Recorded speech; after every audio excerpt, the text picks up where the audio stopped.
భూమి సైన్స్ పరంగా కొన్ని విషయాలు మనం తెలుసుకుందాం. భూమి ఆంగ్లంలో ఎర్త్ అని అంటారు.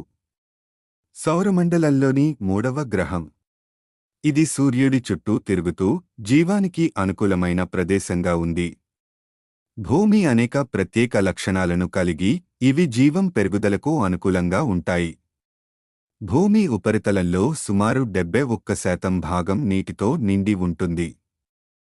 ఇందులో అత్యధిక భాగం సముద్రం, నదులు, సరస్సులు కలిపి ఉంటాయి. భూమి వ్యాసం సుమారు 12,742 కిలోమీటర్లు ఉంటుంది అని కొన్ని పరిశోధనలో తేలాయి.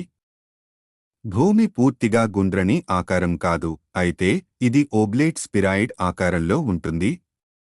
అంటే భూమి భూమధ్య రేఖ వద్ద కాస్త వెడల్పుగా, ధృవాల వద్ద కాస్త తక్కువ వెడల్పుగా ఉంటుంది. భూమి చుట్టూ ఉన్న వాతావరణం జీవం వృద్ధికి అవసరమైన ఆక్సిజన్, కార్బన్ డయాక్సైడ్ మరియు ఇతర గ్యాస్లతో ఇమిడి ఉంటుంది.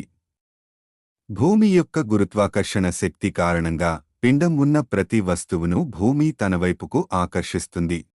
రాత్రి మరియు పగలు మార్పులు కలుగుతాయి. భూమి తన చుట్టూ తాను తిరుగుతూ సూర్యుని చుట్టూ తిరుగుతూ వచ్చే సమయం 24 గంటలు పడుతుంది. భూమి సూర్యుని చుట్టూ తిరిగే పయనం వల్ల ఋతువులుగా మారుతాయి.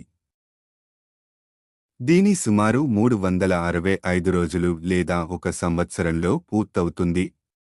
భూమిపై జీవరాశులు సుమారు 3.5 బిలియన్ ఏళ్ల కిందట ఏర్పడింది. ప్రాథమిక సూక్ష్మజీవుల నుంచి పర్యావరణానికి అనుకూలమైన అధునాతన జీవరాశుల వరకు ఈ పరిణామం జరిగింది. భూమి విశ్వంలో అద్భుతమైన జీవావాసంగా కొనసాగుతూ తన లక్షణాలతో జీవాన్ని రక్షిస్తోంది.